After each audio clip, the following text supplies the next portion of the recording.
Donald Trump की white house में वापसी के साथ ही अमेरिका की विदेश नीति में भी बड़ा बदलाव देखने को मिल सकता है। ट्रंप अपने चुनावी भाषणों में कई बार कहते रहे हैं और चुनाव जीतने के बाद ये बात दोहराई कि दुनिया भर में जारी जंगों को खत्म कराना चाहते हैं, फिर चाहे वह रूस यूक्रेन युद्ध हो या फिर मिडिल ईस्ट की जंग, जो शुरू तो इजराइल पर हमास के हमले से हुई थी, लेकिन देखते ही देखते ये लेबनान, सीरिया और ईरान की दहलीज तक जा पहुंची है। ऐसे में सवाल उठता है कि डोनाल्ड ट्रंप दोबारा से राष्ट्रपति बनने पर युद्ध को लेकर क्या नीति अपनाते हैं। अब माना यह जा रहा है कि ट्रंप का आना लड़ाई रुकवा सकता है।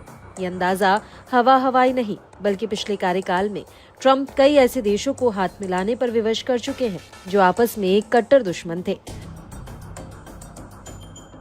सबसे पहले बात करते हैं रूस और यूक्रेन युद्ध की, जो 3 सालों से चला आ रहा है।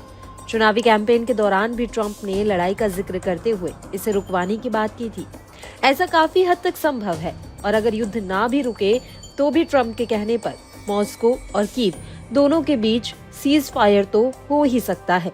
बहुत मुमकिन है कि दोनों देशों के बीच समझौता हो जाए, जिसमें साल 2014 के युद्ध में कब्जे वाले क्रीमिया का हक रूस को मिल जाए और साल 2022 के बाद से रूस ने जो भी हथियाया है वो यूक्रेन को लौटा दिया जाए। उधर मिडिल ईस्ट में इजराइल एक साथ कई मोर्चों पर लड़ रहा है। फिलिस्तीन में मौजूद हमास उस पर हमलावर रहा। साथ ही ईरान और उससे जुड़े कट्टर गुट भी इजराइल को नुकसान पहुंचाने की कोशिश कर रहे हैं। लेबनान भी बीच बीच में आक्रामकता दिखाता रहा। डोनाल्ड ट्रंप हमेशा से इजराइल के पक्षधर रहे। साथ ही ईरान को लेकर उनका कड़ा रुख पिछले टर्म में भी दिख चुका है। तो यहाँ मामला साफ है, इजराइल को मदद देते हुए वे ईरान की फंडिंग पर पल रहे सारे चरमपंथी समूहों जैसे हिजबुल्ला, हमास और हुतियों को कमजोर कर सकते हैं। वहीं चीन फिलहाल एक ऐसा देश है जो किसी से सीधे युद्ध नहीं लड़ रहा, लेकिन जो पड़ोसियों के साथ लगातार तनाव बनाए हुए है। बाजार और कूटनीति पर अमेरिका से उसकी सीधी लड़ाई है।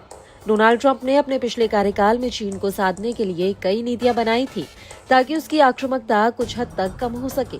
उनके बाद के लीडर जो बाइडेन ने यही पॉलिसी जारी रखी। इस मामले में भी उनका पुराना रवैया दिख सकता है, लेकिन हो सकता है कि व्यापार और कूटनीति पर ट्रंप कुछ नए फैसले लें जो अमेरिका और चीन के बीच ठंडेपन को कम कर सकता है।